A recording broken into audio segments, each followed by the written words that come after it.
Můžeš, tati, nahrávám. Zdravím příznivce PTV u programu Irigátor. Tady na Nadjezdu natáčíme první část našeho pořadu, jak se opovažujete veřejně kadit. V podstatě tady budeme celý den sedět a kadit dolů na silnici. Jsem tu s ním. Takže jde se na to! Koukni, tamhle jsou 2 prasata a zvraci. Já! A sakra.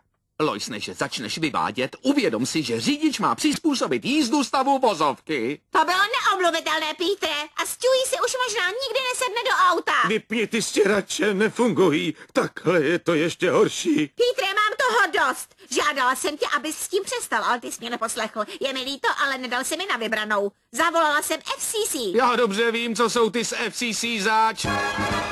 Vyšperkují to, co říkáš, oni dobře vědí jak. Donutí tě jít si cvrknout místo řádně vyčůrat a